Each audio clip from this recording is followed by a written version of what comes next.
Today, the latest weapons, coupled with the fighting skill of the American soldier, stand ready, on the alert all over the world to defend this country, you, the American people, against aggression. This is The Big Picture, an official television report to the nation from the United States Army. Now, to show you part of the big picture, here is Sergeant Stuart Queen. Many of our infantry outfits contain units which go back to the earliest days of American history.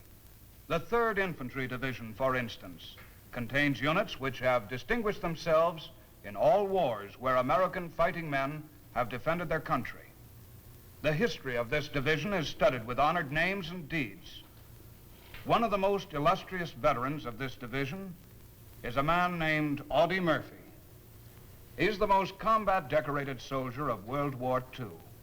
Now a motion picture star in Hollywood, but still active as a captain in the 36th Infantry Division of the Texas National Guard. That's right, Sergeant Queen, but you know I'm still a soldier at heart. You see, I never stopped being interested in my old outfit. Being a soldier is still very important to me. In other words, you mean you still keep in touch with your old outfit? Very much so. I try to be with them whenever there's any kind of reunion or get-together, and of course I always watch for any mention of the division when they're in action. Well, they certainly saw action in Korea and piled up quite a record. Yes, and the amazing thing is they did it in a hurry. In the summer of 1949, the division was stationed at Fort Benning, Georgia. They paraded for the Joint Chiefs of Staff. The ranks of the division were filled with new men, and it was all spit and polish as the 3rd helped carry out the peacetime mission of the Army, which is preparedness. That mission developed meaning on June 25th, 1950. You mean Korea, Audie? We who were still in the 3rd Division were watching that situation develop, hearing about the North Koreans moving against the government of South Korea and attempting to take over the whole works. They were trained and prodded by the communists and called themselves the People's Army of North Korea. But it sure seemed as though their enemy was the people themselves.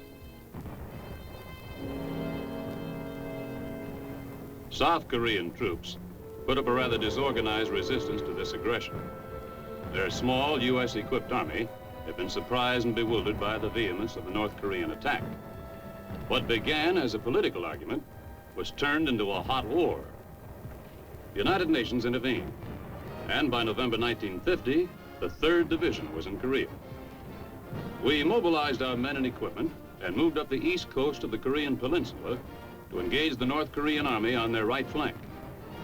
The spit and polish of our peacetime training gave way to the tactical problems of the battlefield. By December, we'd advanced beyond the port of Wonsan. But it was here that we discovered that our real enemy was the Chinese communists, millions of them. With the entry of the Chinese forces into the conflict and the subsequent fallback of the United Nations troops, the 3rd Division assumed a defensive mission in the Hamhung-Hungnam area, trading time for space. We took up positions to cover the withdrawal of 2 other divisions into the Hungnam perimeter, holding on to the beachhead until all the remaining units and equipment of the 10th U.S. Corps had been evacuated. Our artillery stood off the advancing communists while the troops were loading aboard landing craft and pushing out to waiting transports. It was a bitter blow to a lot of us who had thought we might be home for Christmas.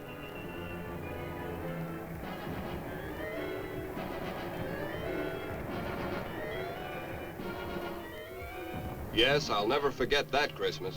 We were almost the present. Tremendous mountains of supplies and stores. But we got it all off the beach, along with thousands of refugees and all of our wounded and disabled.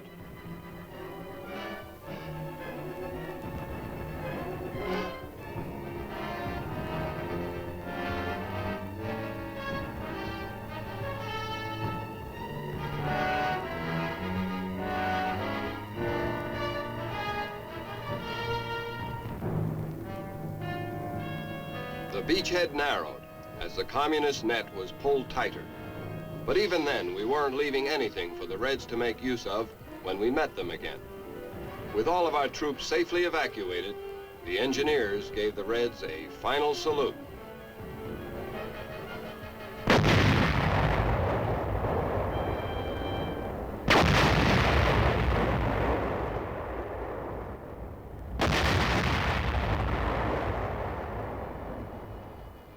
When we arrived in Pusan, one of the largest beachhead operations had been completed, in reverse. For us in the 3rd Division, it was the end of a saga that had begun with extreme confidence and ended with a much wiser picture about the enemy we were fighting.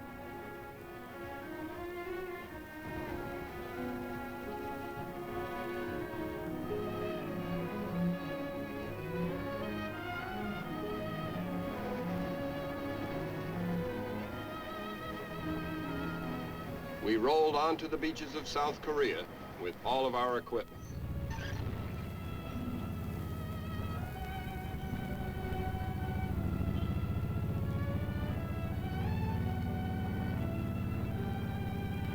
Special attachments made it possible for vehicles to wade ashore without stalling out.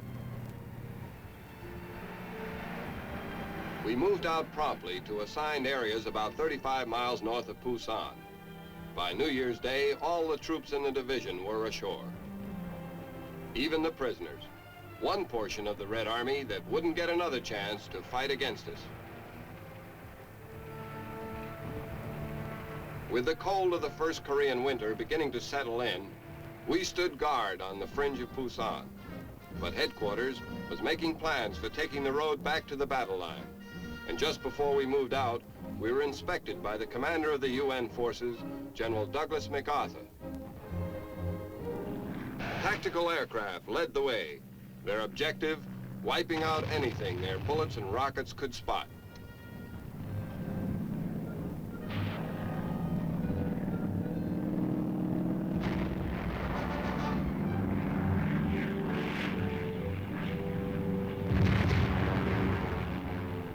With increasing momentum, we moved northward to engage the enemy.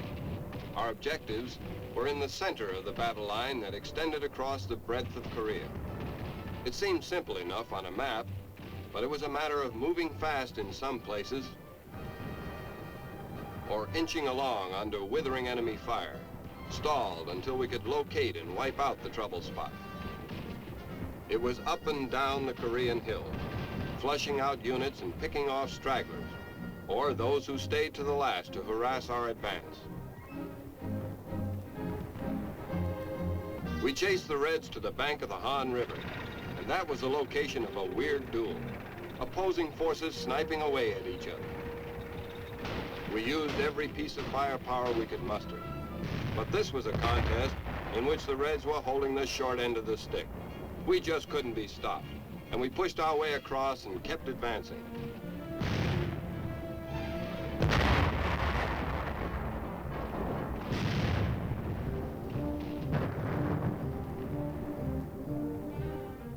We steamrolled into Seoul, the capital city, and artillery continued to chase the enemy.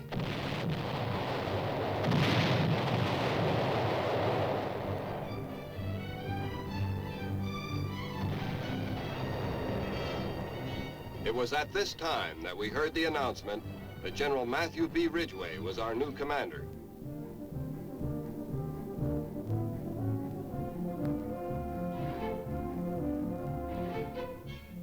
We pushed northward into an area which later came to be known as the Iron Triangle. The 3rd Division got to know the place real well.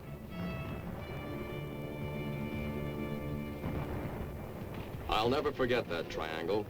It was shaped something like a noose. G2 had a line on a lot of communist activity in the triangle. Big build-up. They built up all right. And when they moved out against us, there were 200,000 commies pitted against our part of the triangle.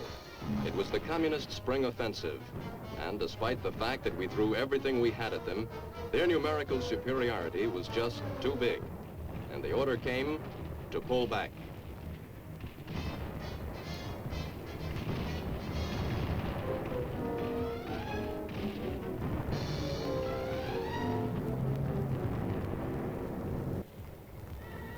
We moved south over terrain that would melt during the days of the spring thaw and freeze up during the night. That crazy Korean weather was true to form. For some time now, the enemy had been calling the signals.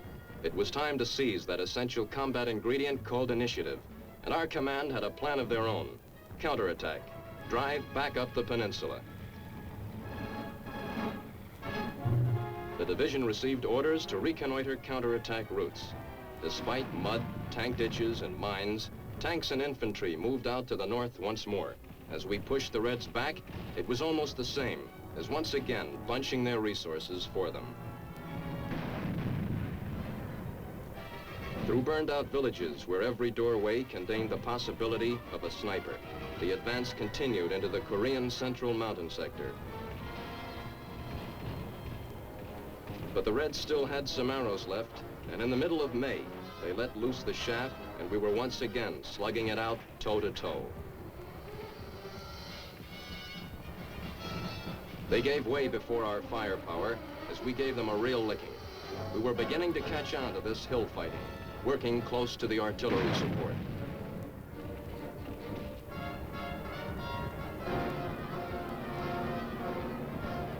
Not giving an enemy bunker the chance to suddenly come alive.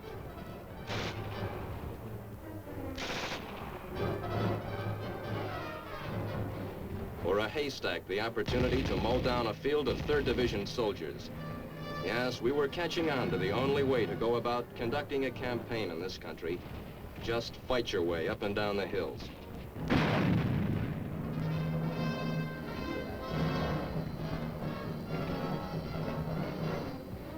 The drive carried us through rice fields, and the pace increased as the enemy fell back. This was a full-scale United Nations offensive. Operation Pile Driver was what it was called, and it was regaining all ground previously lost to the Reds in the high tide of their spring offensive.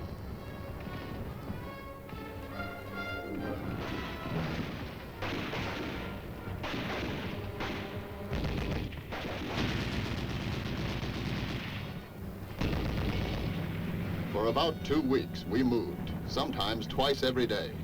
It was the same all along the United Nations lines. Keep swinging at the Reds while they were still dazed. The Chinese were taking a terrific shellacking, and we in the 3rd Division were getting in our licks.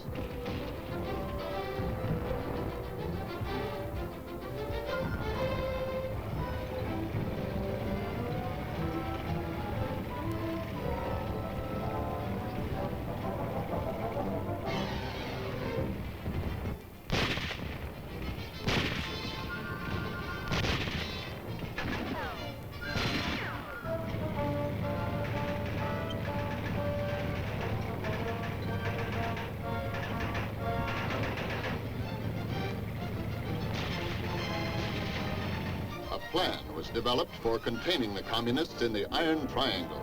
The 3rd Division was assigned the task of anchoring the western end.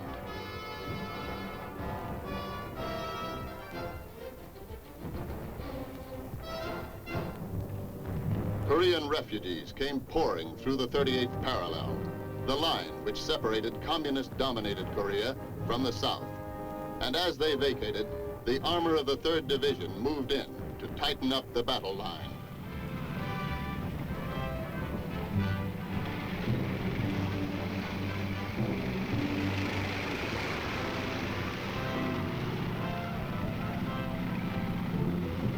An important visitor came to look at these preparations, General James Van Fleet. He'd taken over command of the 8th Army from General Ridgway, who had become United Nations Supreme Commander in the Far East.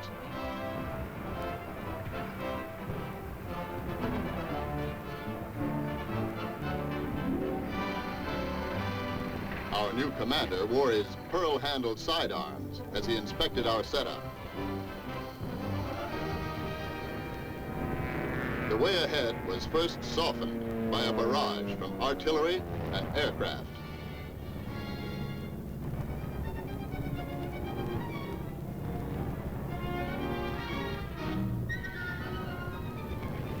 When we moved out, it was with the confidence of superior firepower, but we jumped right into a hornet's nest. The hills surrounding the Chorwan Reservoir were deeply entrenched.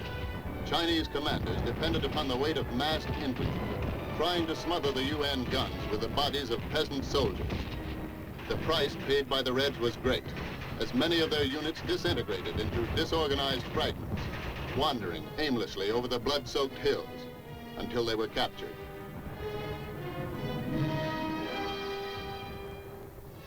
Commanding General Robert H. Soule had elements of the 3rd Division on the move. Units took up blocking positions or speeded to help other outfits as reinforcements. The enemy developed a new wrinkle in defensive tactics and opened the reservoir gates to flood the area and harass UN operations. But the stunt was unsuccessful, and the game of hare and hounds continued.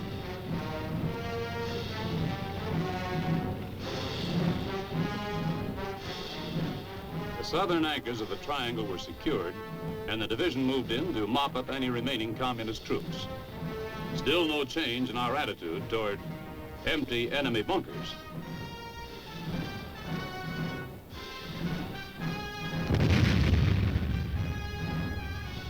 But if the area was cleared, no one told the Reds. While we moved easily in the valleys, they filtered back into the hills and counterattacked with ferocity. 3rd Division artillery moved in to plug the gaps with firepower.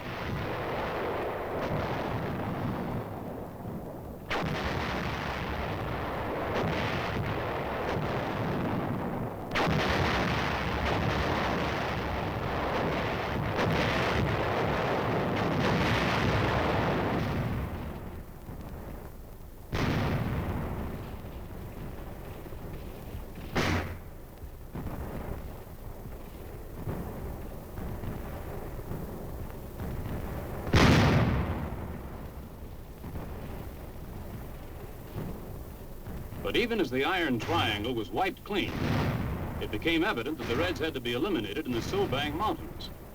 Their occupation of hilltops gave them observation and an approach to our defense line. Operation Donut was set up to neutralize the enemy advantages. Units moved out to completely encircle the entire triangle and blast the Reds off the hilltops.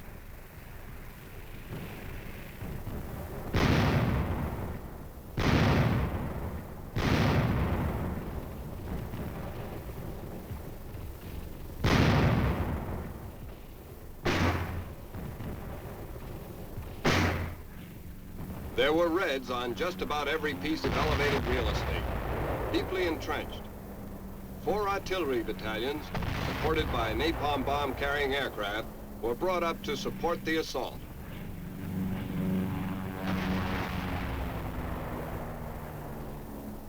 Everything from .30 caliber ammunition to bombs of jellied gasoline directed at installations on those hills. Numbers on a map. Digits like Hill 717 and 682 became great smoldering mounds. Again and again, the aircraft came in to hit with bombs, bullets, and rockets.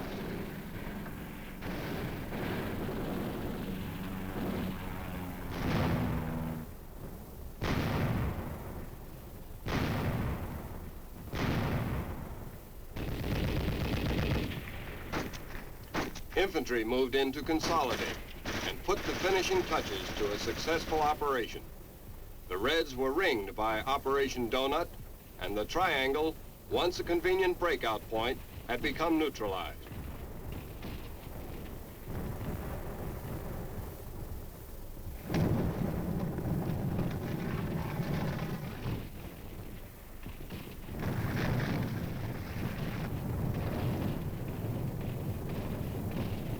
The job of cleaning up began for all on the south side of the battle line.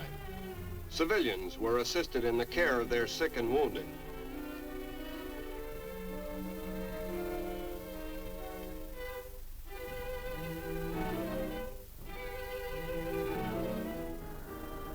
Initial peace talks tended to slow the progress of the war. When we first heard about them, the attitude of most men in the line was, well, hope it works, but let's keep our powder dry.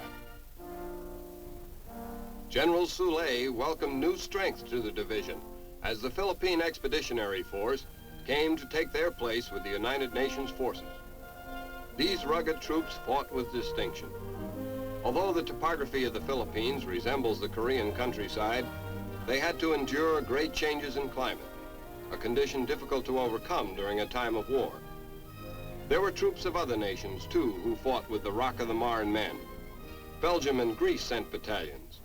These units became part of the pool of strength which the 3rd Division contributed to the fighting up and down the hills of Korea.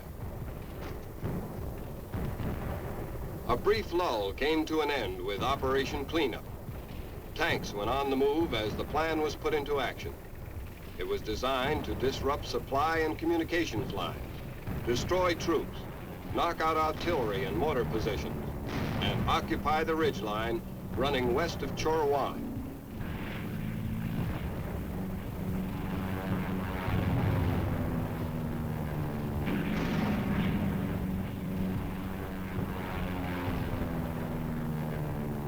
The division plan of cleanup merged with orders from Corps for the establishment of the Line Jamestown. Tanks and infantry battered their way forward to secure positions that would simplify the problems of supply to the forward areas. Bunker positions were established as Jamestown